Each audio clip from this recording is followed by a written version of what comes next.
it's time for She Magazine, sharing and empowering, produksi VOA dari Amerika Serikat. Apa kabar pemirsa? Saya Vina Muptadi, senang banget bisa ketemu lagi di sini bareng sama rekan saya yang ada di sebelah. Hai Ian.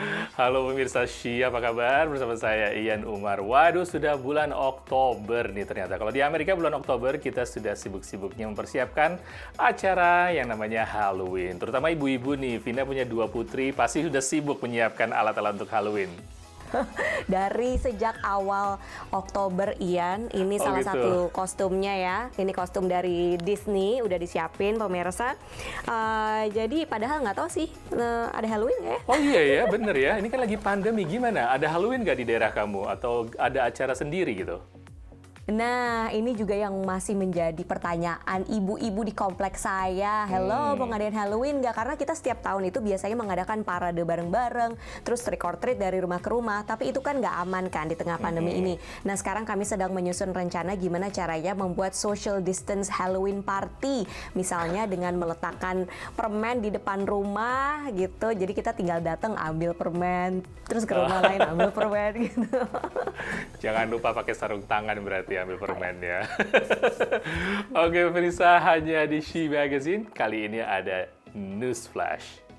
Badan Antariksa Nasional Amerika NASA mengumumkan rencana pendaratan perempuan pertama di bulan pada tahun 2024. Program bernilai 28 miliar dolar itu bertujuan mendaratkan manusia lagi di bulan untuk pertama kalinya sejak 1972. 170 karya seni buatan Cindy Sherman ditampilkan di Yayasan Louis Vuitton di kota Paris. Sherman adalah seniman terkenal Amerika. Salah satu trademarknya sejak tahun 1970-an adalah membuat foto diri dalam berbagai karakter berbeda. Hakim Mahkamah Agung Amerika Ruth Bader Ginsburg dimakamkan di Taman Pemakaman Nasional Arlington. Ginsburg, seorang ikon liberal dan feminis, wafat pada usia 87 karena kanker September lalu. Pemirsa She Magazine, nanti kita akan membahas perjalanan karir dari hakim Amerika ini, RBG, yang sangat inspiratif. Tapi ngomongin soal hakim, ternyata ada loh diaspora Indonesia yang menduduki jabatan sebagai hakim perdata di sebuah pengadilan di Louisiana. Dan ini ceritanya juga sangat inspiratif. Namanya adalah Marisa Huta Barat yang meraih jabatan hakim lewat sebuah pemilu yang diadakan pada bulan Agustus lalu. Dan meskipun dia lahir besar di Amerika Serikat, namun nilai-nilai keindonesiaan seperti eratnya keluarga atau kekeluargaan itu masih sangat tertanam ya di dalam dirinya. Nah, tim VOA bertemu dengan Marisa di New Orleans. Kita lihat liputannya.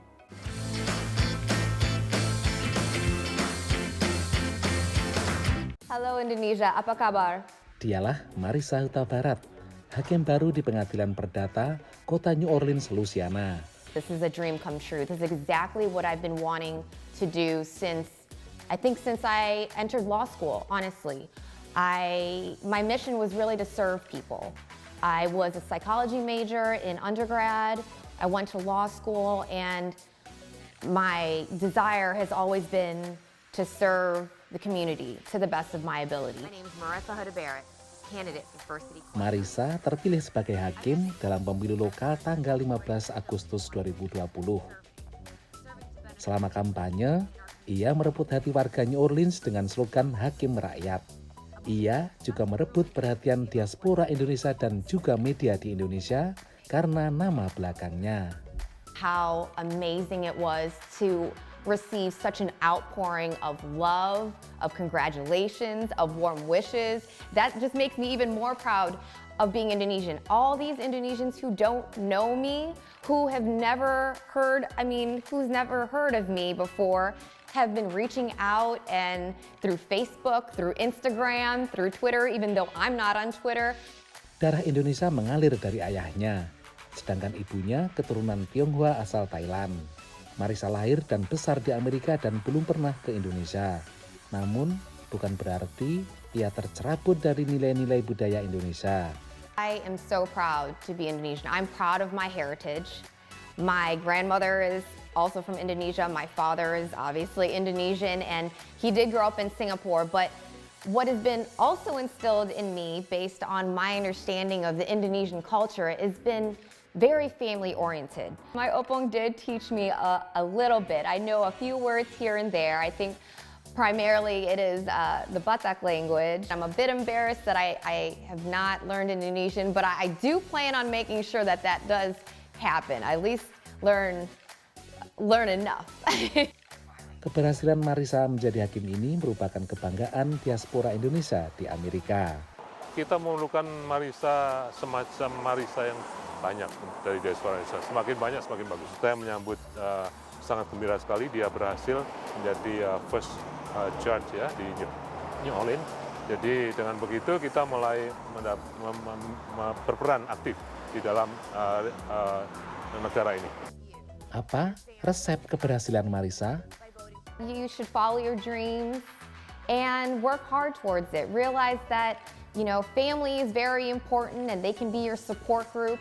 And if your family may not be your support group, you have people who can provide you mentorship and ultimately be motivated, follow your dreams, do exactly what it is that you desire to do and work hard at it, and it always pays off. Dari New Orleans, Supriyono dan Alam Burhanan, VOA. Horas!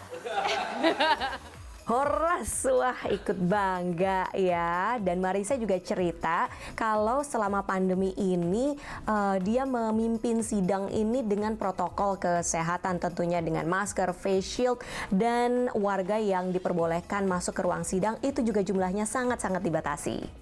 Kisah yang sangat menarik. Pemirsa She Magazine selalu menghadirkan kisah-kisah inspiratif dari tokoh-tokoh perempuan. Dan jangan kemana-mana, She Magazine akan kembali setelah yang satu ini.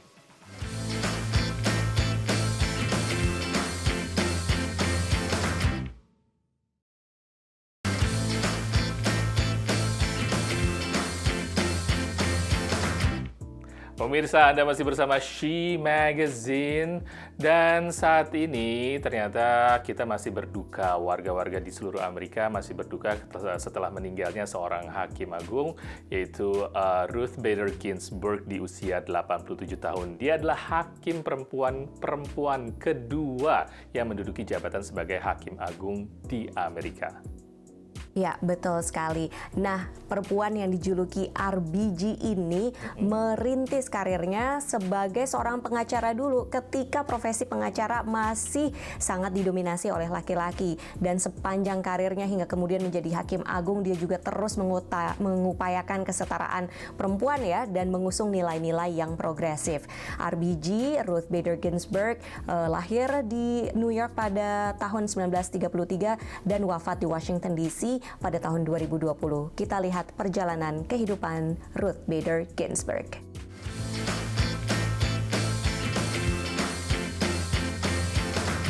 I, Ruth Bader Ginsburg, do solemnly swear. Pada 10 Agustus 1993, Ruth Bader Ginsburg menjadi perempuan kedua dalam sejarah Amerika yang menjadi hakim Mahkamah Agung. Ginsburg bertekad jadi seorang pengacara sejak kuliah tingkat 3. Dia terdorong oleh Red Scare yang melanda Amerika pada 1950-an ketika warga Amerika takut dengan ancaman Uni Soviet. Dipimpin Senator Joseph McCarthy, ribuan orang dituduh sebagai komunis. There were brave lawyers who were standing up for those people and reminding our Senate, look at the Constitution. Look at the very First Amendment. What does it say? If lawyers can be helping us get back in touch with our most basic values, that's what I want to be. Orang tua Ginsburg tak mendukungnya kuliah hukum karena khawatir tak bisa mencari pekerjaan dalam profesi yang didominasi laki-laki. Tapi Ginsburg tetap teguh, dan setelah lulus dari Universitas Cornell pada 1954, dia diterima di Fakultas Hukum Universitas Harvard 5 tahun setelah universitas itu mulai menerima mahasiswi. When I entered law school, the class numbered over 500. 9 of us were women. 2 tahun kemudian, Ginsburg pindah ke New York mengikuti suaminya Martin Ginsburg, pengacara pajak dan profesor hukum terkenal. Lalu Ginsburg pindah ke Fakultas Hukum Universitas Columbia dan lulus pada 1959. dia kesulitan menembus dunia yang didominasi pria. There wasn't a single firm in the entire city of New York that was willing to take a chance on me.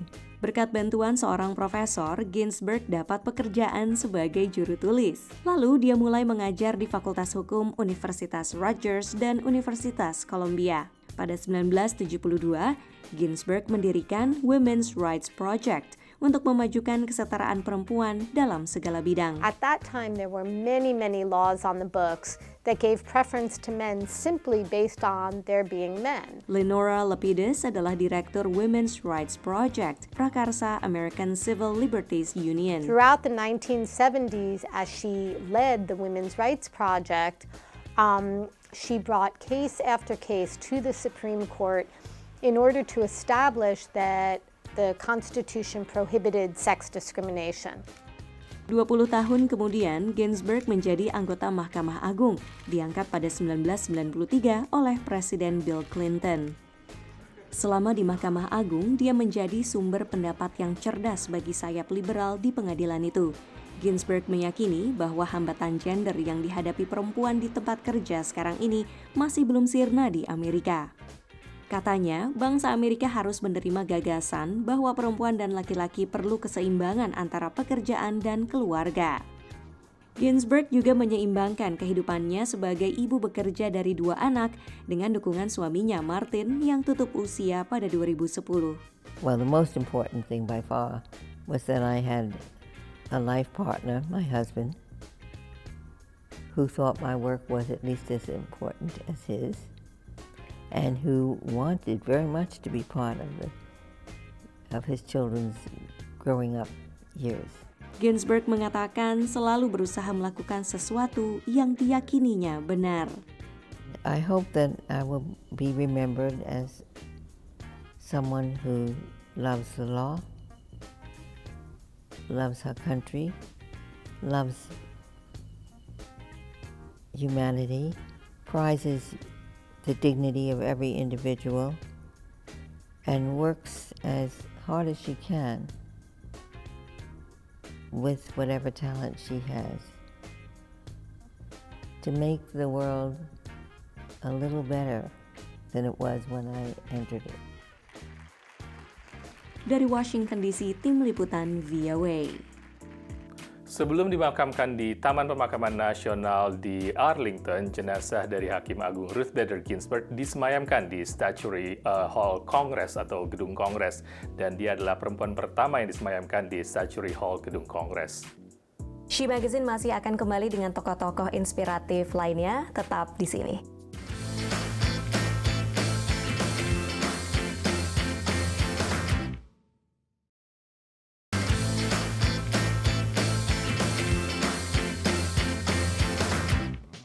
Halo pemirsa, Anda masih bersama She Magazine, sharing dan empowering produksi dari VOA di Washington. She Magazine kali ini menghadirkan seorang arsitek Indonesia, asal Indonesia yang tinggal di Selandia Baru. Dia mempunyai prestasi yang sangat membanggakan karena hasil karyanya sebuah taman bermain anak-anak dengan tema yang sangat inklusif terpilih sebagai playground terbaik Selandia Baru tahun ini. Namanya adalah Ivy Solisa Ellison yang bekerja sebagai arsitek lanskap di Dewan Kota Auckland. Jadi dia tuh dapat proyek nih Ian untuk merenovasi sebuah playground yang lama. Dan kemudian dia rombaklah dengan tema yang lebih inklusif sehingga tempat pejalan kaki, permainan bahkan sampai kamar mandinya itu very accessible. Jadi bisa diakses oleh para pengguna kursi roda atau warga berkebutuhan khusus. Kita lihat gimana ceritanya, ini dia.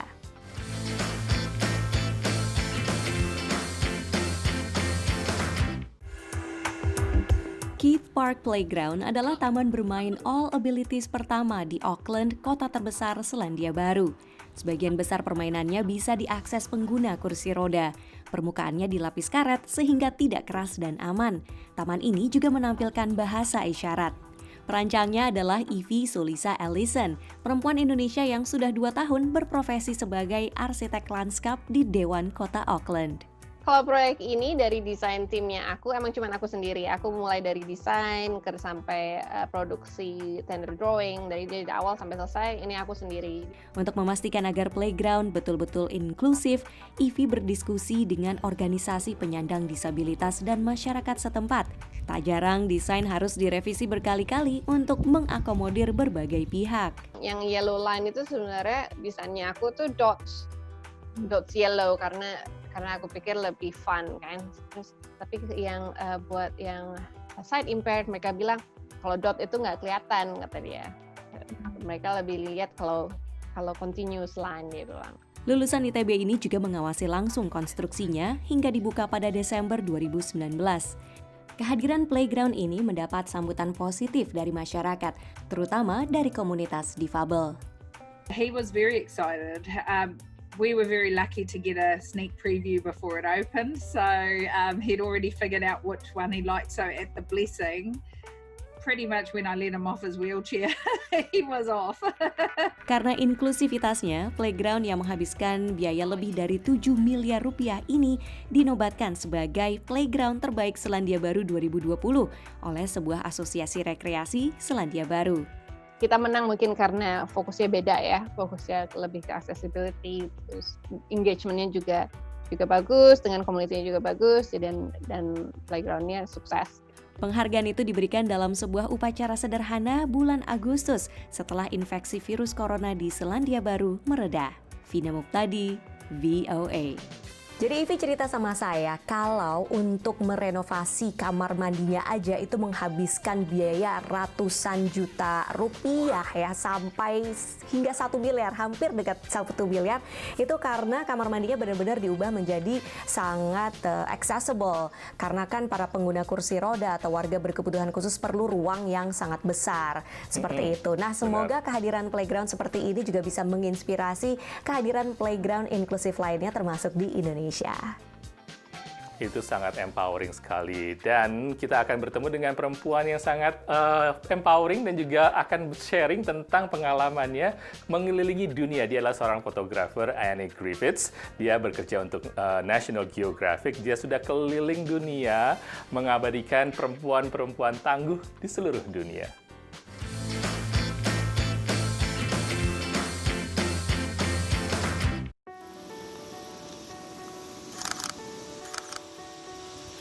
Foto yang baik adalah foto yang bisa bercerita hanya dengan melihat gambarnya saja. Tapi kebayang nggak, cerita yang dialami oleh fotografernya sendiri pasti jauh lebih menarik.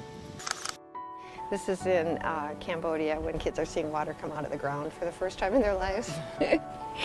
Annie Griffiths adalah salah satu fotografer perempuan pertama untuk National Geographic yang selama 45 tahun menjalankan karirnya tersebut sudah melanglang buana ke lebih dari 150 negara di 7 benua. Dalam setiap perjalanannya, ada satu hal yang tidak pernah luput dari bidikan lensa kamera Annie yang hasilnya menceritakan ketangguhan perempuan. So the stories I focus on are where women have found solutions.